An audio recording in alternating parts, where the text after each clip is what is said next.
नमस्कार मित्रांनो, लाडकी बहीण योजनेतील जानेवारी महिन्याचा हप्ता हा आता राज्य शासनाकडून मंजूर करण्यात आला आहे.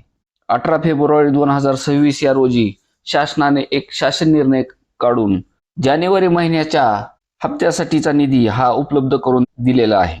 त्याबरोबरच लाडकी बहीण योजनेचा ई-केवायसी ची प्रक्रिया ही चालू आहे. म्हणजे ज्या महिलांची ई-केवायसी ही चुकलेली होती किंवा फॉर्म भरताना होय नाही जे करताना चुकलेलं होते, अशा लाडक्या बहिणींना आता दुरुस्तीसाठीचा पोर्टलवर चालू आहे.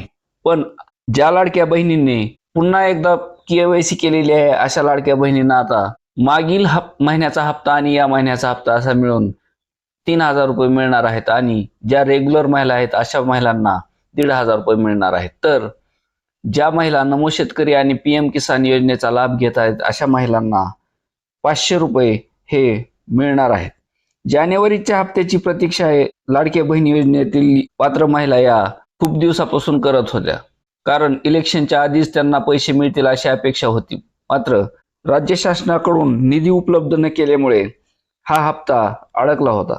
पण आता राज्य शासनाने 18 फेब्रुवारी 2026 रोजी लाडकी बहीण योजनेसाठी निधी उपलब्ध करून दिल्यामुळे, त्यासाठीचा GR काढल्यामुळे आता हा हप्त्याचा मार्ग हा मोकळा झाला आहे. आणि लाडक्या बहिणी योजनेतील पात्र महिलांना आता त्यांना त्यांच्या हक्काचे 1,500 रुपये हे त्यांच्या खात्यावर जमा होणार आहेत. राज्य सरकारकडून अद्यापपर्यंत मात्र नमो शेतकरी योजनेचा हप्ता हा काढलेला नाही. नमो शेतकरी योजनेतील पात्र शेतकरी सुद्धा नमो शेतकरी हप्त्याची वाट पाहत आहेत. पण PM किसान योजनेचा पुढचा हप्ता येण्याची वेळ झाली तरी मात्र अद्यापपर्यंत नमो शेतकरी योजनेसाठी राज्य शासनाकडून निधी उपलब्ध करून दिलेला नाही. त्यामुळे या तरी PM किसान योजनेबरोबर नमो शेतकरीचा हप्ता येतोय की नाही, किंवा एकत्र 6,000 रुपये येतात, हे आता येत्या काही काळातच लक्षात येईल.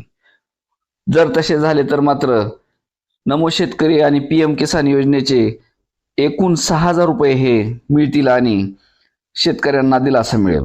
पण सध्या तरी लाडकी बहीण योजनेतील पात्र लाभार्थ्यांना जानेवारीचा हप्ता हा 1,500 रुपये प्रमाणे महिलांच्या खात्यावर वर्ग होण्यास आता लवकरच सुरुवात होणार आहे. धन्यवाद.